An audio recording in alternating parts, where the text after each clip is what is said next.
नमस्कार, आप देख रहे हैं न्यूज एट 4। मैं हूं आपके साथ जया मिश्रा। भारतीय वायुसेना के 90 साल आज पूरे हो गए हैं और इसी मौके पर चंडीगढ़ में भारतीय वायुसेना का शौर्य देखने को मिला। यहां सूखना झील के पास चिनूक समेत कई जंगी जहाजों में उड़ान भरने का मौका पायलट्स को मिला और करतब भी दिखाए गए, जिसकी तस्वीरें आपके सामने हैं। चंडीगढ़ में जो एयर शो हुआ उसकी तस्वीरें आपको दिखा रहे हैं। हमसे थोड़ी देर पहले की ये तस्वीरें हैं, जंगी जहाजों की उड़ान आप देख सकते हैं। चिनूक ने अपना दमखम दिखाया एक बार फिर से, उसकी तस्वीर भी आपकी टीवी स्क्रीन पर है। 90 साल पूरे हो चुके हैं वायुसेना को। भारतीय वायुसेना के 90 साल पूरे होने पर ये एयर शो रखा गया था और ऐसा पहली बार हो रहा है जब चंडीगढ़ में इस तरीके के करतब वायुसेना की तरफ से दिखाए गए। सूखना झील, जो कि यहाँ का बहुत ही फेमस झील है, यहीं पर चिनूक समेत कई जंगी जहाजों ने उड़ान भरी, करतब दिखाए, जिसकी तस्वीरें आपके सामने हमने रखी है। और साल 1950 से लेकर अगर आज के दिन को अगर आप गिने तो 90 साल का समय पूरा हो चुका है। पहली बार इस तरीके के एयर शो हो रहे हैं। और देखिए, वायुसेना के आगे से रॉयल हटाया गया, कब क्या बदलाव किए गए, वायुसेना का पूरा इतिहास क्या रहा, वो हम आपको बता रहे हैं। चंडीगढ़ के सुखना झील परिसर में एयर शो की तस्वीर आपकी टीवी स्क्रीन पर है। 6 अधिकारी और 19 जवान इसमें शामिल हुए थे और एयर शो में लड़ाकू विमान, हेलीकॉप्टर शामिल किए गए। 1947 में पाकिस्तानी काबिलियों की वजह से एक बार फिर से ये इतिहास सामने आया था। इसके अलावा किस तरीके से इस पूरे उसमें बदलाव किया गया, क्या कुछ इसमें ऐड किया गया, वो तमाम चीजें हम आपको बता रहे। दूसरे विश्व युद्ध के दौरान इसका विस्तार किया गया था और वायुसेना के आगे से रॉयल हटाया गया था। फाइटर जेट कितने इसमें थे, देखिए 564, ट्रांसपोर्ट प्लेन इसमें 253, टैंकर फ्लीट की अगर हम बात करें 6। वायुसेना का दम क्या है उसकी जानकारी भी हम आपको दे रहे हैं। हेलीकॉप्टर इसमें कितने हैं तो 805। लड़ाकू हेलीकॉप्टर्स की हम बात करें तो इसकी संख्या 37 है। डेडिकेटेड अटैक जेट की बात की जाए 130 है ये संख्या। स्पेशल मिशन प्लेन की बात की जाए 71 ये संख्या है, जो पहली बार वायुसेना की उड़ान थी 1933 में रही। दूसरे विश्व युद्ध के दौरान इसका विस्तार किया गया, इसी तरीके से ये आगे बढ़ता गया और आज शौर्य वायुसेना का कैसा है उसी को दर्शाने की कोशिश की गई। जो चंडीगढ़ से आई तस्वीरें हैं वो आप देख सकते हैं। हालांकि आसमान बहुत साफ नहीं है, लेकिन चिनूक ने जब अपने करतब दिखाए उस वक्त की तस्वीरें आपकी टीवी स्क्रीन पर। कई बड़े अधिकारी इसमें शामिल हुए थे। 20 हेलीकॉप्टर, 2 एयरक्राफ्ट इसमें शामिल किए गए और इसके अलावा और भी जो जंगी जहाजें हैं जो कि भारतीय वायुसेना के शौर्य को दिखाती हैं, वो तमाम जंगी जहाजें यहाँ पर उड़ान भरते हुए देखे गए। उसी की तस्वीरें हमने आपके सामने रखी है। ये जो तस्वीर आप देख रहे हैं चंडीगढ़ सुखना लेक की तस्वीरें हैं, जहाँ पर एयर शो का आयोजन किया गया।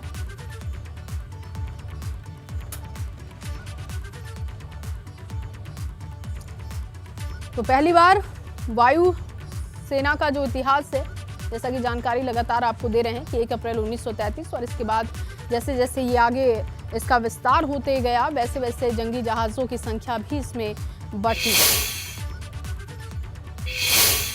अब तस्वीरें आपको देहरादून से दिखाएंगे। बड़ी खबर पहले आपको दे दें, यूके SSSC भर्ती परीक्षा मामले में अब तक की सबसे बड़ी कार्रवाई हुई है और आयोग के पूर्व चेयरमैन और पूर्व PCCF रहे RBS रावत को गिरफ्तार किया जा चुका है। आपको बताएं कि सचिव मनोहर कन्याल, पूर्व परीक्षा नियंत्रक RS पोखरियाल भी गिरफ्तार किए जा चुके हैं। 2016 में कराई गई थी VPDO भर्ती धांधली, इसी मामले में ये गिरफ्तारी की गई है। तो बड़ी कार्रवाई अब तक हुई है और क्या ये कार्रवाई है इसकी जानकारी आपको दे रहे हैं। लगातार इस मामले में कई गिरफ्तारियां हुई, लेकिन अब जो ये गिरफ्तारी हुई है वो बहुत ही अहम बताई जा रही है। आयोग के पूर्व चेयरमैन और पूर्व PCCF रहे RBS रावत को गिरफ्तार किया जा चुका है। सचिव मनोहर कन्याल, पूर्व परीक्षा नियंत्रक RS पोखरियाल भी गिरफ्तार किए जा चुके हैं। 2016 में एक बड़ी धांधली आई थी, VPDO भर्ती धांधली का मामला सामने आया था और इसी मामले में ये गिरफ्तारी अहम मानी जा रही है।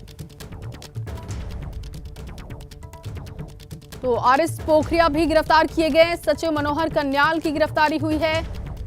और इसके साथ ही आपको बता दें कि वीपीडीओ भर्ती धांधली का ये पूरा मामला है। 2016 में ये पूरा मामला उजागर हुआ था और उसी मामले में ये बड़ी गिरफ्तारी मानी जा रही है। यूके भर्ती घोटाले में ये बड़ी कार्रवाई आप कह सकते हैं, अब तक की सबसे बड़ी कार्रवाई। सचिव मनोहर कन्याल की गिरफ्तारी, पूर्व परीक्षा नियंत्रक की गिरफ्तारी। इसके अलावा आपको बताएं कि आयोग के पूर्व चेयरमैन आरबीएस रावत गिरफ्तार किए गए, जो कि पूर्व पीसीसीएफ रहे, उनकी गिरफ्तारी हो चुकी है और ये गिरफ्तारी अब तक की सबसे बड़ी गिरफ्तारी मानी जा रही है। इसके अलावा आपको बताएं कि सचिव मनोहर कन्याल जिनकी गिरफ्तारी हो चुकी है, पूर्व परीक्षा नियंत्रक आरएस पोखरिया हैं, उनकी गिरफ्तारी हो चुकी है। तो ये 3 अहम नाम जो अब तक निकलकर सामने आ रहे हैं और ये अब तक यूके भर्ती परीक्षा मामले में सबसे बड़ी गिरफ्तारी बताई जा रही है।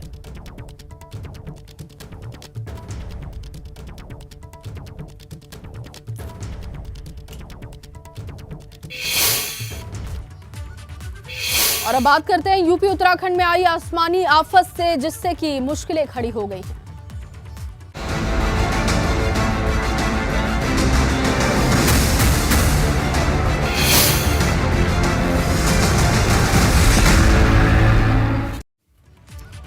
तो यूपी में बारिश से परेशानी किस कदर है, इसका अंदाजा अभी आपको जो तस्वीर हम दिखाने जा रहे हैं, 7 तस्वीरें, उससे आप अंदाजा लगा पाएंगे।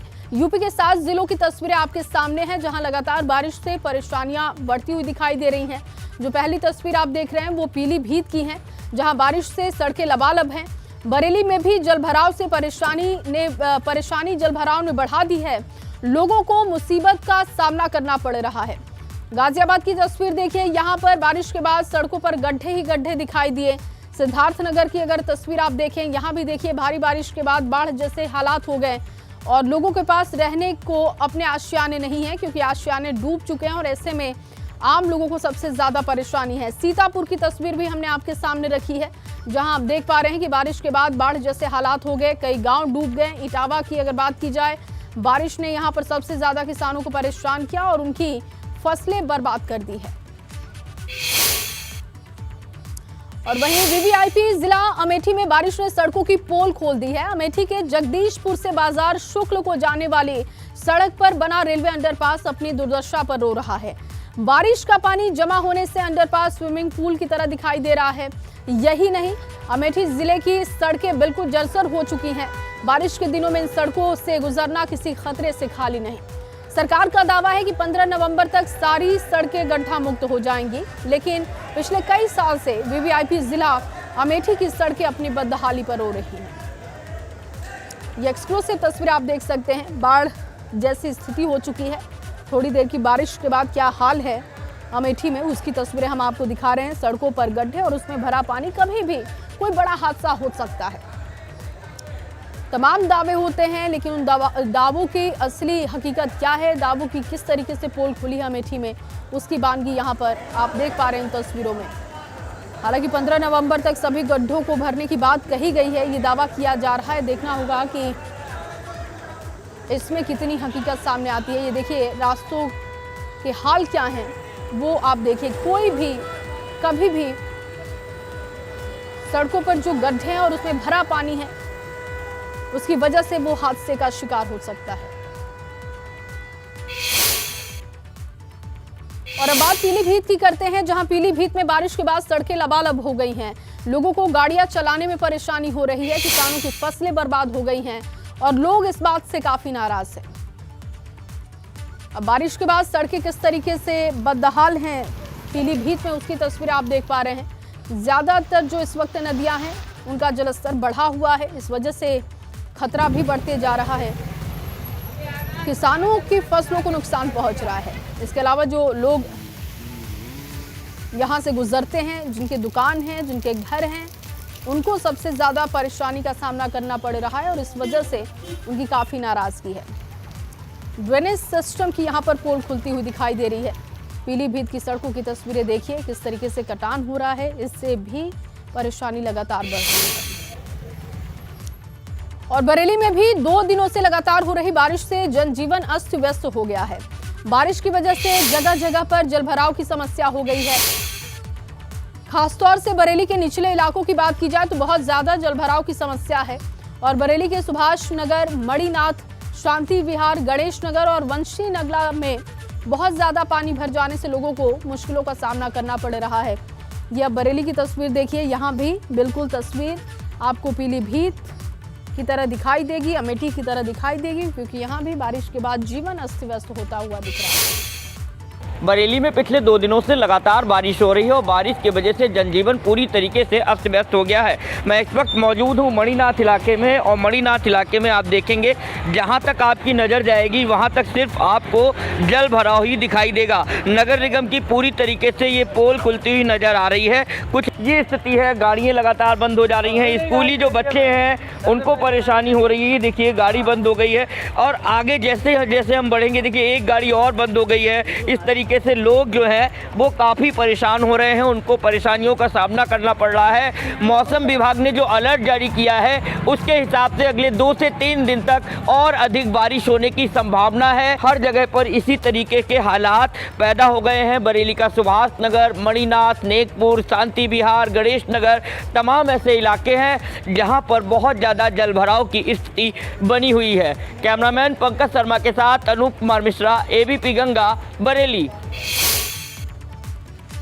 और अगर गाजियाबाद की बात करें तो गाजियाबाद में भी रिमझिम बारिश हो रही है, जिसकी वजह से सड़कें गड्ढों में तब्दील हो चुकी हैं और दिल्ली मेरठ NH 58 पर गाड़ी चलाने वाले लोगों को भारी परेशानी का सामना भी करना पड़ा।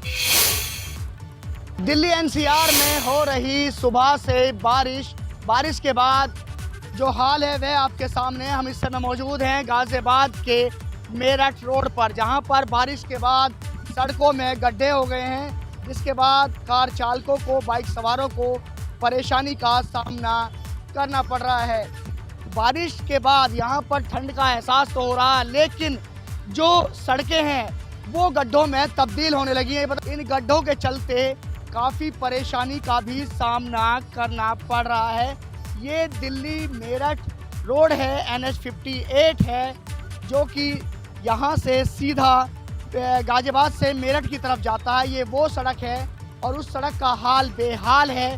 बारिश के बाद यहाँ पर सड़कों में पानी भर गया है, जिसके बाद लोगों को काफ़ी परेशानी का सामना करना पड़ रहा है। गाजियाबाद से ABP गंगा के लिए मैं शक्ति सिंह।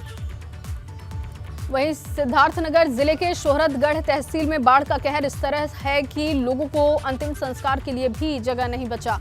तहसील क्षेत्र के कठेला गरबी में बाढ़ की समस्या इस तरह है कि लोग अपने मृतक शवों को अंतिम संस्कार के लिए जगह नहीं मिलने पर जल प्रवाह करने को मजबूर हैं।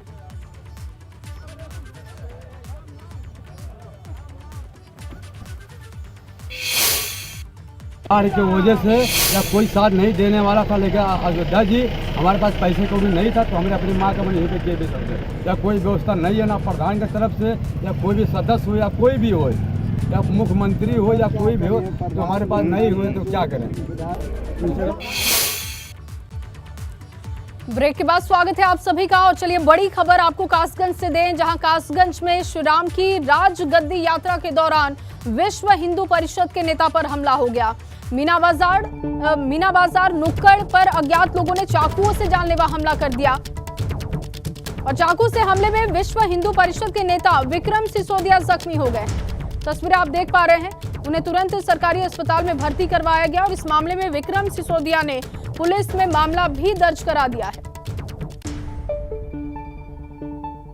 मनीष ने मारा, उसने मारा मुझे, मनु परिषद का हूं इसलिए मारा है मुझे। मनीष ने मारा, उसने मारा मुझे, मनु परिषद का हूं इसलिए मारा है मुझे। उत्तरकाशी से बड़ी खबर, उत्तरकाशी में बदला मौसम का मिजाज। यमुनोत्री धाम में बर्फबारी से तापमान में गिरावट दर्ज की गई है। गंगोत्री धाम में हल्की बारिश भी हो रही है। देखिए तस्वीरें आपके सामने हैं, यमुनोत्री धाम की ये तस्वीरें। बर्फबारी की वजह से तापमान में गिरावट, गंगोत्री धाम में हल्की बारिश इस वक्त जारी है। बड़ी खबर आपको दे रहे हैं, जैसा कि मौसम विभाग का भी अनुमान था कि मौसम का मिजाज बदल सकता है आज के दिन के लिए और ऑरेंज अलर्ट मौसम विभाग ने जारी किया था और कई जगहों पर खबरें आने कई जगहों से शुरू हो चुकी हैं कि कहीं पर बर्फबारी तो कहीं पर हल्की बारिश की वजह से तापमान में गिरावट दर्ज की गई।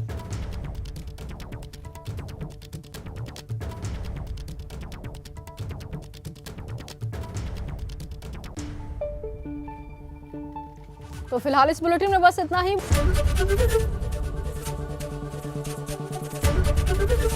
एबीपी गंगा, खबर आपकी, जुबान आपकी।